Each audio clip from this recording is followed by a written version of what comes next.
Hello and welcome to Denver Union Station. Today we're embarking on America's most luxurious train, Rocky Mountaineer's Rockies to Red Rocks.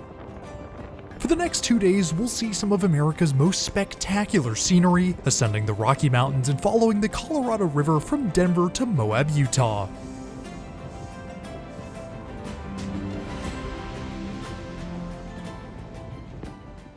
Our journey begins at Denver Union Station, or really just outside.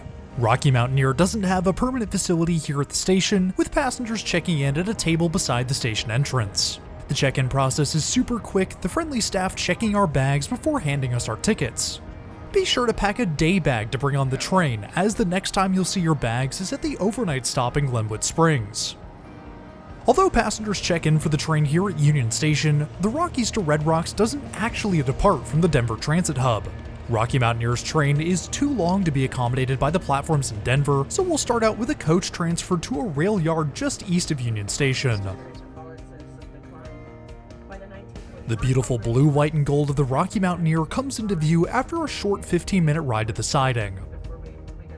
And here's our beautiful train. We're greeted by the wonderful onboard crew with the Colorado and American flags flying beside the red carpet entrance. Boarding is incredibly quick. We'll be seated in car 2, seat 49. Each ticket lists the car and seat number. Ascending the stairs, we find our seats and get settled in for a journey of a lifetime.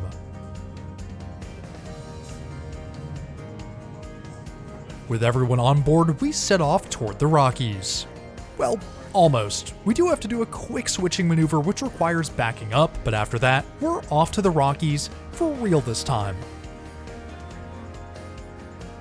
Off on one of the sidings in the yard are 2 Rocky Mountaineer livery GP40s. While we'd all love to be powered by those beautiful locomotives, their time cards expire just before this journey, so instead our train is hauled by 2 Union Pacific units. As this is a luxury train, our journey begins with a morning mimosa and a toast. It's also a great time to introduce the lovely crew that will be taking care of us all the way to Moab. From left to right, we have Lacey, our bartender, Carol, our chef, Crystal, the assistant host, Tristan, our main host, and the man running up to join them is Zach, the train manager for our journey west. The main line through the Rockies to Red Rocks. May your stay there be as fun as your way there. Here's to our journey ahead, along the rails that climb the mountains we greet. Here's to... Sorry, I forgot. I had it mostly memorized. Cheers.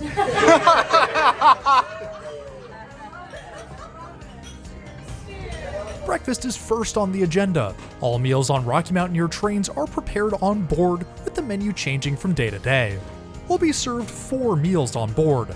Breakfast and lunch on day 1, breakfast on day 2, and a light snack before we arrive in Moab tomorrow. Dinner isn't served on the train as we'll be arriving at our overnight stop in Glenwood Springs with plenty of time to go out and grab something to eat in town. Breakfast today starts with a mixed berry scone followed by a main course of choice. I chose the golden sugar waffle and it is delicious. Rocky Mountaineer is a tourist train by nature, which means it is the lowest priority service on the rails. This means that even Amtrak gets right of way before we do, the California Zephyr overtaking us as we head west.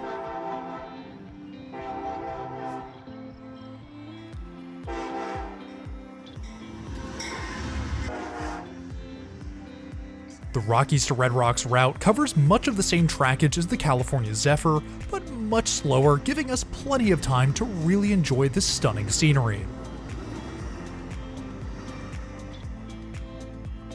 The Front Range rises up from the horizon as we begin our ascent into the Rockies, and it starts with our passage of Big Ten Curve. Designed by David Moffat in 1902, Big Ten Curve and the surrounding track are a part of Moffat's rail line connecting Denver to Salt Lake City through the Rocky Mountains.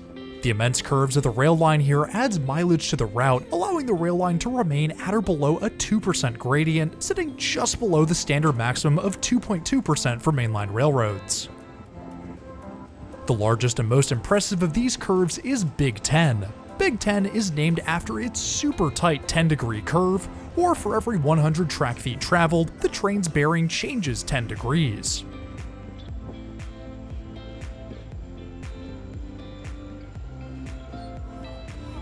On the inside of the curve are a row of 24 hopper cars filled with cement and welded to the rails beneath them. Placed here as wind blocks, these cars help prevent trains from being derailed by the intense winds that rush down from the mountains.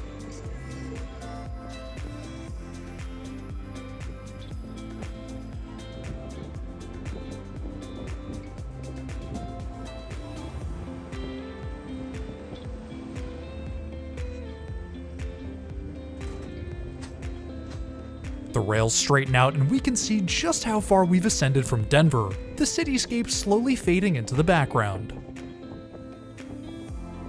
Climbing up into the Front Range, we enter the tunnel district of the Moffat subdivision. The 13-mile tunnel district contains 30 tunnels up to the Continental Divide, at the end of which is the Moffat Tunnel, a 6-mile-long feat of engineering that will take us directly through the heart of the Rockies. By far and away, one of the best features of the Rocky Mountaineer are the open viewing platforms. All of Rocky Mountaineer's routes offer open-air viewing platforms through either open gangways or proper viewing areas on their double-decked cars. It's stunning vista after stunning vista as we pass through the dozens of tunnels into the mountains.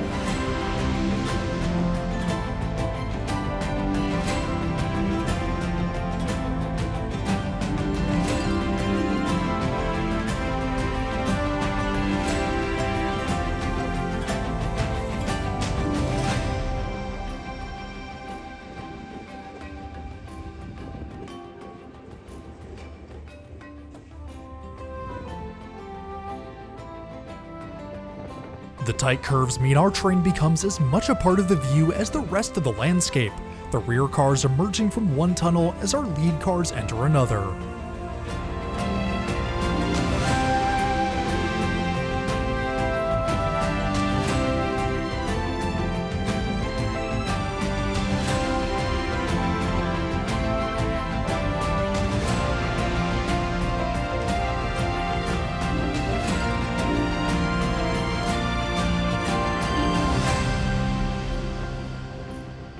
Heading farther into the Rockies, the Gross Reservoir Dam peeks out from between the trees.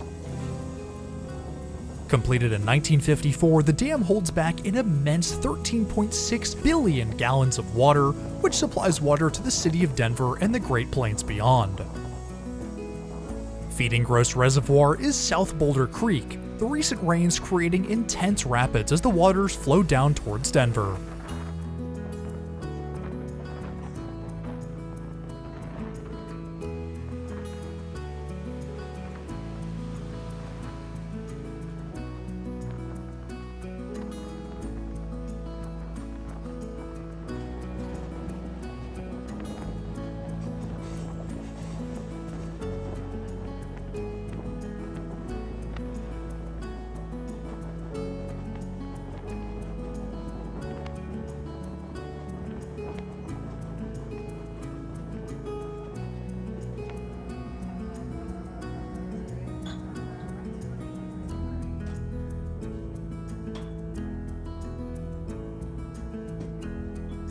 Tolland isn't much of a landmark to many who pass through here, but to us, and especially to our host Tristan, it is. Tolland is home to the Tolland Wavers, residents of Tolland who wave to passing trains, and who, as it turns out, are Tristan's family.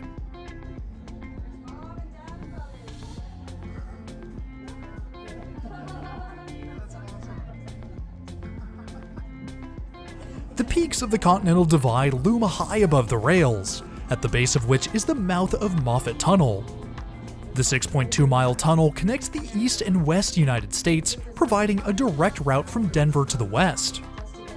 This insane feat of engineering took 5 years to complete, with the first train passing through the tunnel in February of 1928. The tunnel replaced the first route over the Continental Divide, the 23-mile-long Rawlins Pass, and cut travel times from 5.5 hours down to just 13 minutes.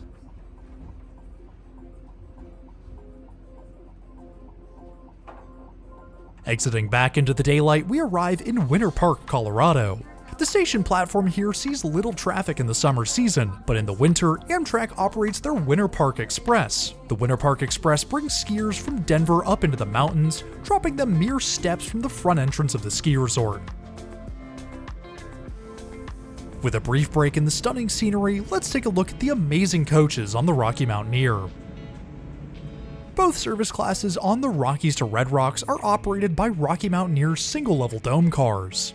These cars, also known as Panorama Domes, were originally manufactured by Canadian Car and Foundry in 1954.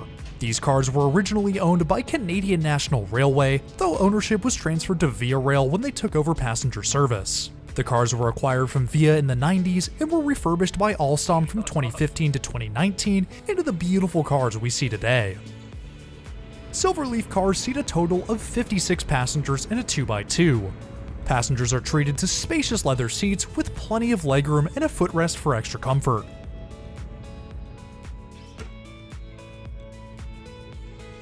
A leather seat back pocket and tray table are both found attached to the seat in front.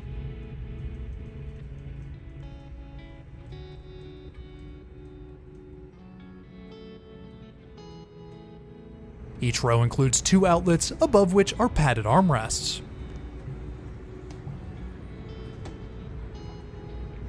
Passengers can recline their seats using the levers to each side, the seats sliding forward in their self-contained shelves. On a scenic train, the windows are one of the most important features. The windows on our train are massive, and more importantly, they're the cleanest I've seen on any train. They stretch well into the ceiling, the upper portion wrapping around for the views above. Wi-Fi is unavailable on board Rocky Mountaineer trains, but that's hardly an issue as the scenery outside is all that anyone needs to stay entertained. Despite it not existing, the train is in fact equipped to provide Wi-Fi, and there was a time when Wi-Fi was available. With the Wi-Fi on, the crew found that passengers chose to look at their phones instead of enjoying the scenery, so it was turned off for future journeys. At the rear of each car is a small galley where all of our meals are prepared, and I'll let our wonderful train manager Zach talk us through its features. The neat thing about our train is that we have a galley in every single rail car, which means everyone on the train has their own personal chef. This here is the wine cooler, and then down here we clip in all of our ingredients come in these carts like this. They clip into the wall, and then this becomes a giant refrigerator down here, which is pretty cool. Now there are 56 seats in every rail car, and the chef has between here and here to make all those meals. Wow. Which is it's a pretty big feat. Yeah. So they prep the meals, they go into these atmosphere controlled ovens just like you'd have on an airplane, so no matter what altitude we're at, they cook at the same amount of time. Interesting, okay, very cool. So it reduces the chance of it getting burned, right? And then down here, we have our dishwasher, which will do 56 dishes in a minute 30 flat, which is really cool. Sweet. Yep. It's small but efficient. Oh, wow. Beautiful. There are 2 classes of service operated on the Rockies to Red Rocks, Silverleaf and Silverleaf Plus. Both classes of service travel in these single-level dome cars, with Plus passengers gaining access to the lounge cars, an elevated dining experience, and an open bar. On Rocky Mountaineer's Canadian routes, Silverleaf Plus is replaced by Goldleaf service, which operates custom-built bi-level cars. These bi-level cars operate with upgraded seating on the upper level and a lounge, kitchen, and open-air viewing platform on the lower. Unfortunately, these cars cannot operate here in the US due to the clearance issues caused by the short tunnels. While the seating is great, the one feature throughout the entire train that really took me by surprise are the bathrooms.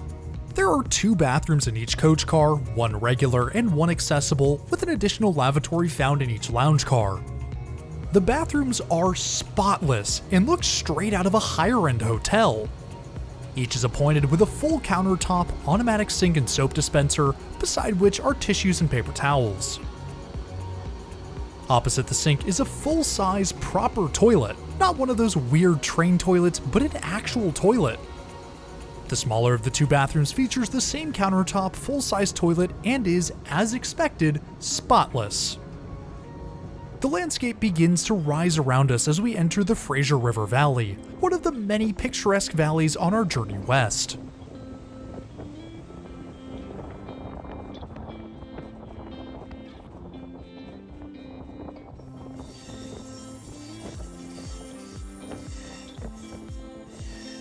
I don't think I could have asked for better weather for such an incredible ride.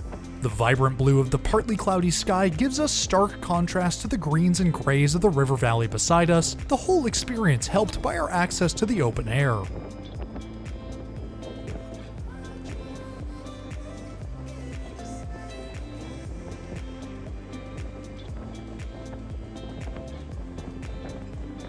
In addition to the wonderful coach car we're seated in, our Silverleaf Plus tickets come with access to the 2 lounge cars found at the front of the train.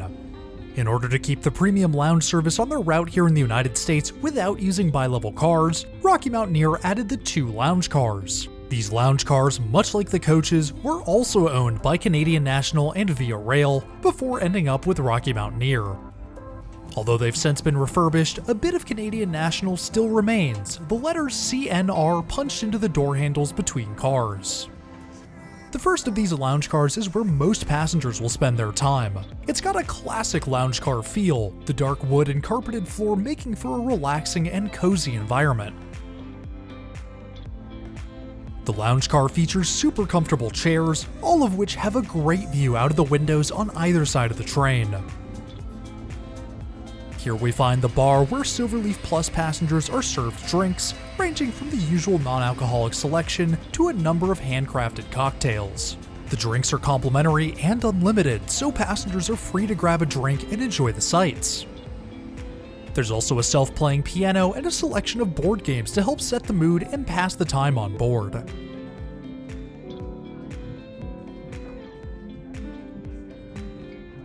At the rear of the lounge is another spotless bathroom. And check this out, there's actual stone flooring at the entrance to the lounge. What other train has that? The forward lounge is a more modern take on the lounge car idea, with leather seats, wood flooring, and a beautiful stone bar space at the rear end. Both lounge cars are open to Silverleaf Plus passengers, but only the first car on today's train is stocked to serve passengers. From just north of Granby, Colorado, all the way to beyond the border with Utah, the tracks follow the Colorado River, and the river makes itself known as we pass through Byers Canyon.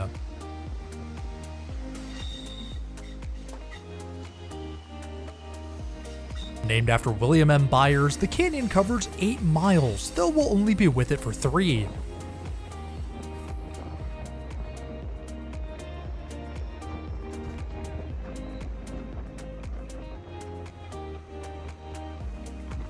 The slow going of the sharp curves means there's plenty of time to enjoy the canyon and river below.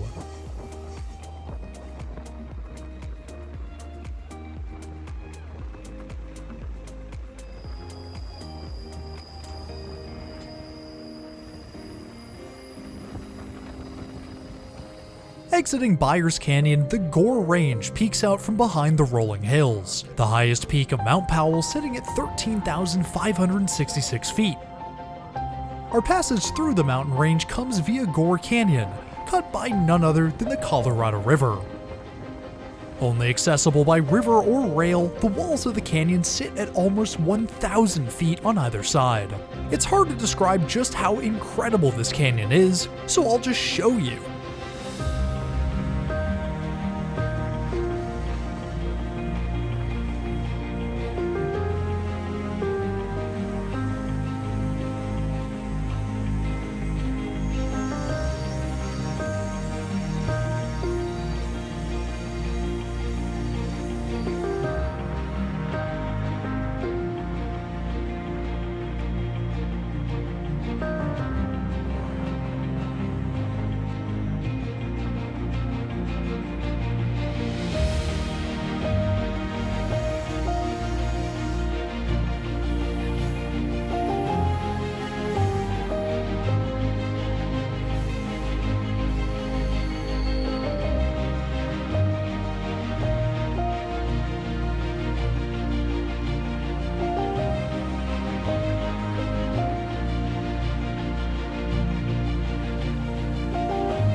Whitewater rafters frequently enjoy the Upper Colorado, where the mix of rapid classes offer thrilling experiences for both beginners and experts. Unfortunately for us, it's often common to see a moon on the river, and I'm not talking about the one in the sky. Referred to as the Colorado Salute, the gesture involves exposing one's behind to passing trains, and it's been a common sight since the railways have been around. Lunch today starts with a salad, followed by a choice of main course, a beef short rib or honey glazed trout. For passengers with dietary restrictions, meal requests can be made ahead of departure. The salad is fresh and delicious, our starters served with a wine pairing for the main course. Because of the small kitchen space, single chef, and 56 seats per coach, meals are served at a leisurely pace. This means we have plenty of time to gaze out the window at the awe-inspiring landscapes around us. Be sure to keep an eye out for wildlife while on the move. These bald eagles are two of the many I spotted throughout the journey. And I apologize for the shaky footage, it's hard to keep them in shot on a moving train. Our main course is served, and it is delicious. The braised beef short rib is super tender and juicy, but it could definitely have used a bit more seasoning. The sides pair together wonderfully with the meat to make it an excellent main course. Dessert is a slice of chocolate torte. It's super rich, the small size made up for in flavor. Overall, it's an excellent dining experience. Passing through Bond, we must once again pull aside to let an Amtrak train pass. This time, it's the eastbound California Zephyr en route to Denver and Chicago. So I just heard over the radio, on our left is Amtrak. Train 6 is led by Amtrak Heritage Unit 160, sporting the 50th anniversary Pepsi can livery, with Phase 7 liveried 174 in tow.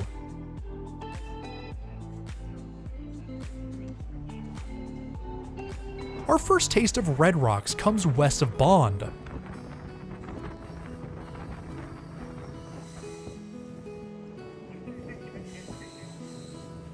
It's amazing just how red the landscape can get. The Colorado River and railway swap sides every few miles as we head through Burns Canyon. The red sandstone and green trees make for some really stunning photography.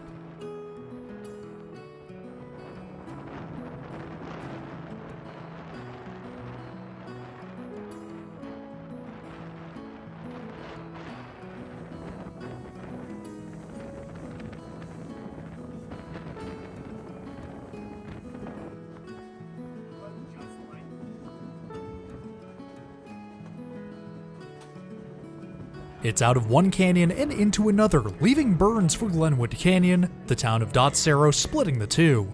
And hey look, another bald eagle.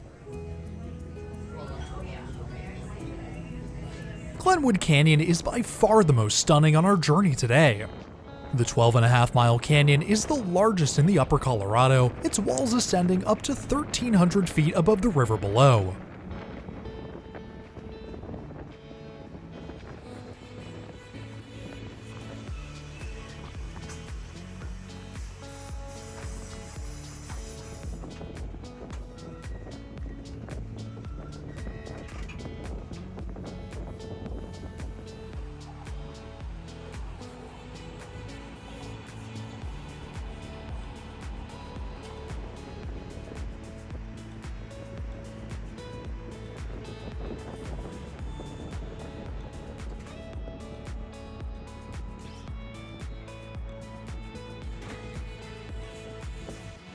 At about the halfway point of the canyon is the Shoshone Power Plant and Hanging Lake Dam, the dam built to provide power to Glenwood Springs.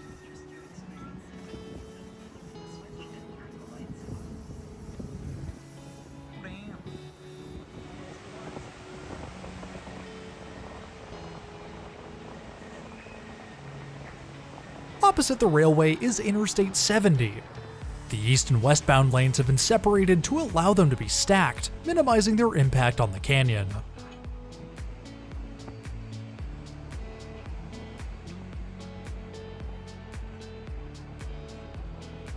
The canyon slowly widens as our train pulls into Glenwood Springs, the only stop on the Rockies to Red Rocks. Although the Rocky Mountaineer is a multi-day journey, passengers don't actually sleep on the train. Instead, Rocky Mountaineer provides passengers with hotel accommodations at about the midway point. This allows 100% of the journey to be taken in daylight, which means more time for sightseeing. For the Rockies to Red Rocks, our overnight stop is here in Glenwood Springs. Passengers are given room keys on board the train and can then either walk to the hotel or take a coach shuttle. Up at the front of our train, we find the two Union Pacific locomotives hauling us to Moab. UP Locomotives 4927 and 3880, two EMD SD70Ms, have the honors today. The big 6-axle locomotives a bit overkill for our passenger service. While we're overnighting here in Glenwood Springs, our train needs a place to stay. Instead of waiting at the platform, our train is shunted over to a yard about a mile west of the station. While there, the train is cleaned and minor maintenance is performed to make sure it's ready to go for day 2.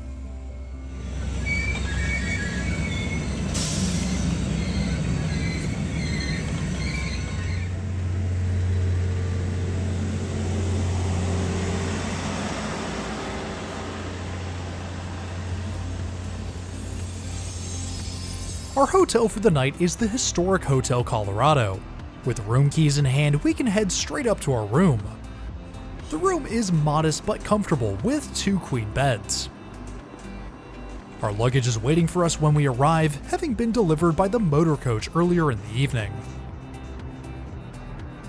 After exploring the town and grabbing some dinner, it's time for lights out on day 1. It's a bright and early start on day 2. Our train departs Glenwood Springs at 7 a.m. with passengers asked to be trainside by 6:45 at the latest. Passengers are asked to leave their check bags in their room when departing from the hotel, as they'll be picked up and loaded back onto the motor coach. It's certainly an odd feeling leaving our bags behind, but not needing to lug them back to the station is awesome. Across the Colorado, our train is ready and waiting to start the second day of travel. The red carpets have once again been rolled out, complimentary tea and coffee provided on the platform.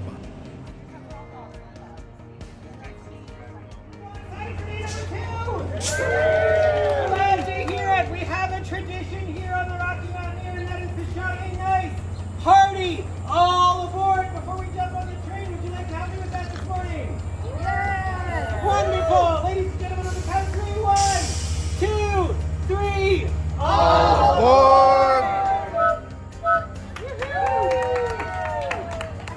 The day begins with an all aboard led by our wonderful train manager Zach before climbing back aboard the Rocky Mountaineer.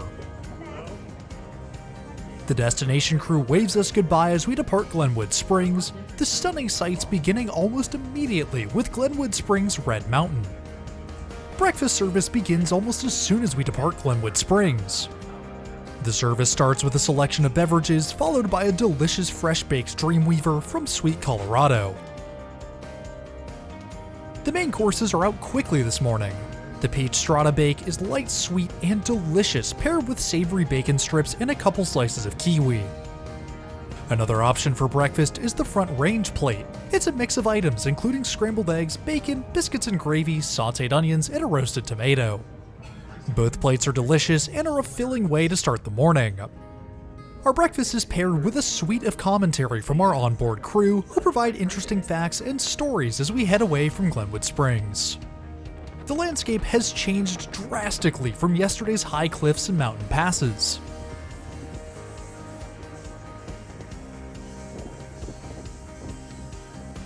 The one constant is the Colorado River, the waterway still by our side.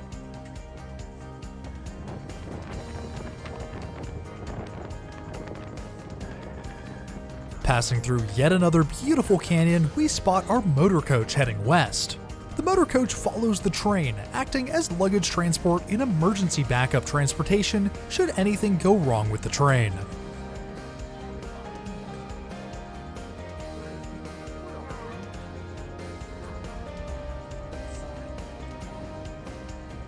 Making our way to the lounge car, it's time to grab a drink. I went with a handcrafted margarita, the drink making for a great sipping experience as the cliffs rise and fall around us.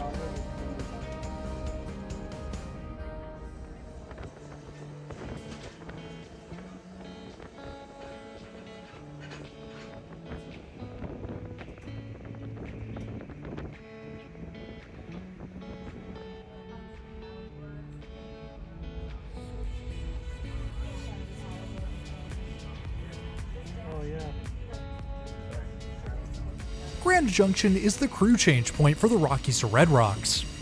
We stopped just shy of the station building, BNSF 528 sitting just outside our open window.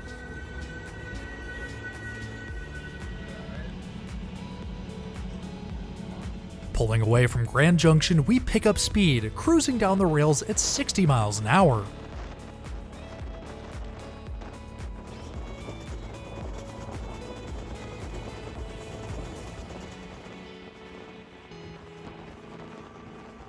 Being on a freight main line, we of course have to step aside to let eastbound traffic pass. The first to pass us is a BNSF tanker train, followed quickly by the eastbound California Zephyr.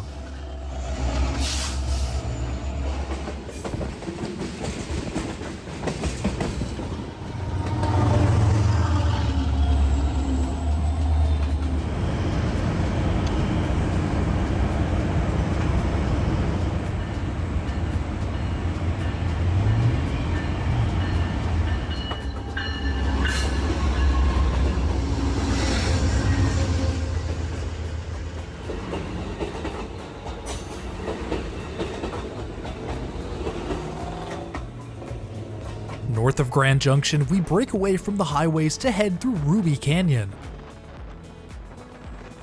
Ruby Canyon is one of the highlights of Day 2. 15 miles of red sandstone cliffs line the Colorado River, the spectacular geologic formations a sight to behold.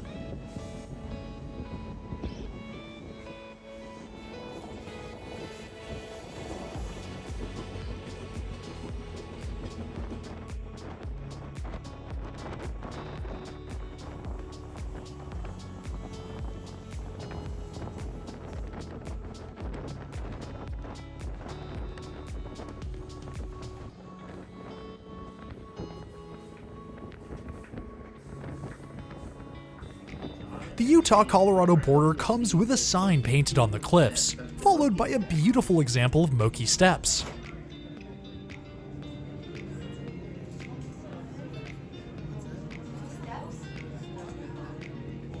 While we aren't served a full lunch like we were yesterday, passengers are still served a light meal ahead of arrival in Moab. Tamale pies are on offer today, the tamales served with a Mexican coleslaw and lime crema.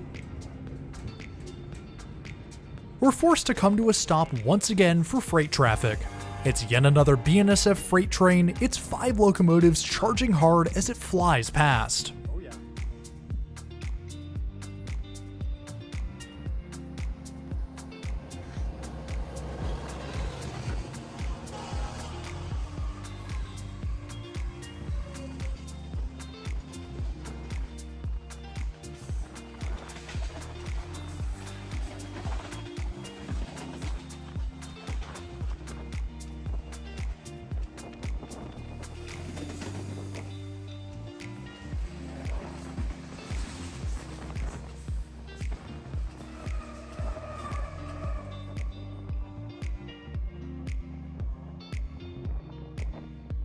Well beyond the tracks are the peaks of the Sal Mountain Range. The second highest range in Utah, the Sal Mountains reach a peak of 12,726 feet at the summit of Mount Peel. Paralleling the tracks through Ruby Canyon and on towards Moab are telegraph lines. While almost all of the remaining telegraph lines have been decommissioned, these lines remain active, providing vital signaling control to the road inaccessible rail line. Their service days are unfortunately numbered. Modern signaling equipment is being implemented on this portion of the route, which will soon replace the aging infrastructure of a previous generation. As amazing as this journey has been, there's one major thing we need to address: the price. Rocky Mountaineer trips are in no way cheap. Silverleaf Plus tickets from Denver to Moab come in at a staggering $2,270 per person. There's also the option of Silverleaf, which comes in at around $1,700. Silverleaf Plus tickets may be pricey, but Rocky Mountaineer will be quick to remind passengers that their ticket includes the train itself, food, unlimited drinks, and the accommodation in Glenwood Springs. While yes, it's expensive and you can travel most of this route on Amtrak, you get a super attentive crew and a curated experience through some of North America's most stunning landscapes. Plus, Rocky Mountaineer frequently runs discounts or promotions through their website to help bring the cost of travel down. Would you be willing to pay for such an amazing journey? Let me know in the comments below. The town of Thompson Springs marks the end of our shared route with the California Zephyr. Just beyond the town is Crescent Junction, where we split off onto the Cain Creek Spur.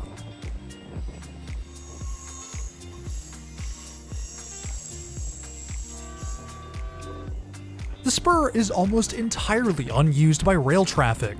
Only the Rocky Mountaineer and trains from Moab's Project Umtra use the Cain Creek sub, and the latter only runs on Fridays.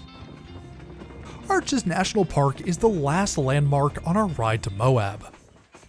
Known for its more than 2,000 sandstone arches, the national park is only a few minutes from Moab and is a beautiful sight to explore.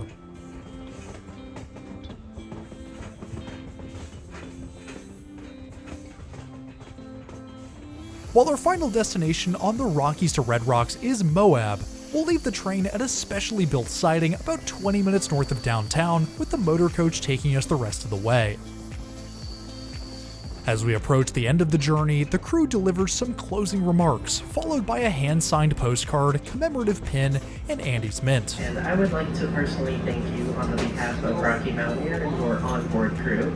Thank you so much for coming along with us. It's been a great time serving you and telling you stories. You seem to enjoy a lot of those, and although we saw some beautiful sights, some gorgeous scenery, I saw some even more beautiful faces inside this rail car. Thank you so much.